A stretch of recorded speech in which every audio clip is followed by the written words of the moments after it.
Hey frag heads, have you ever noticed how the perfume world has been buzzing lately with water-based fragrances? Yeah, you heard that right. They're giving our good old alcohol-based perfumes a run for their money. This trend is actually shaking up the $50 billion global yearly perfume industry, with some people even predicting that water-based scents could capture up to 20% of the market by 2025. So what's the big deal? Well, let's break it down in this video. Talk about alcohol-based fragrances, you know, the ones that we've been using forever. They use ethanol to mix up those fancy scent oils that we all love and adore and buy and swap and whatnot. Then there's the new water-based stuff. Pretty self-explanatory. They used water instead of alcohol, okay? And actually it's not that new either. It's been around for a while, but it has kind of like a upticking trend. Now let's get into the nitty-gritty. There are 5 main things to think about when you're choosing between those two. Number 1, how friendly are they to your skin? It turns out that 1 in 3 people say that alcohol-based scents can actually be a bit harsh. Ouch. How about you? Let me know in the comments if you feel that way. On the flip side, water-based ones, well, they're super gentle, right? Like 95% of people say they're A-okay. Next up, how do they actually smell? Well, the alcohol-based ones hit you with that crisp scent right away.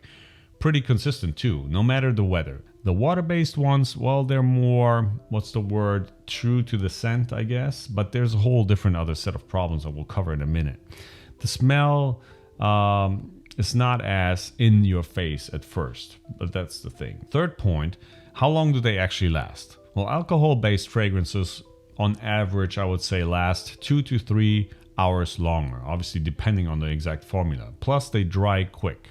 Water-based ones, you might need to spritz more often, and some folks say that they feel a bit oily and milky. And what about the environment?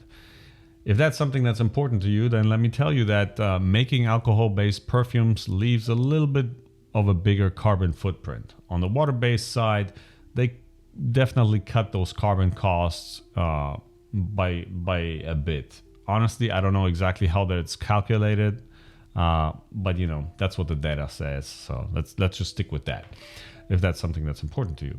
And then last but not least, the shelf life. Alcohol's a natural preservative, so those perfumes generally, if you store them right, they last longer. Water-based ones, not so much. They might grow bacteria easier and go bad quicker, so you better use it up fast.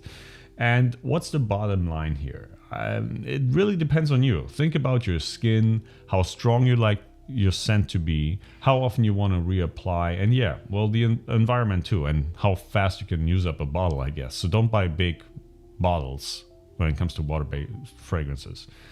But remember this, there's no perfect answer here as with all these videos, because the best scent is the one that makes you feel awesome, and you just have to figure out whether or not that's an water or alcohol-based one. So, you know, oh, here's a pro tip. Try sampling both kinds before you buy the whole bottle, because you might feel surprised how it hits you, especially on that opening. So definitely don't just blind buy water-based if you only have been buying alcohol-based. So what do you think? Have you tried them both? Which team are you on? Water or alcohol when it comes to fragrances? And like I said, let me know in the comments below. Your 2 cents might help someone else here find their perfect match. So I'll see you in the next video. Bye-bye.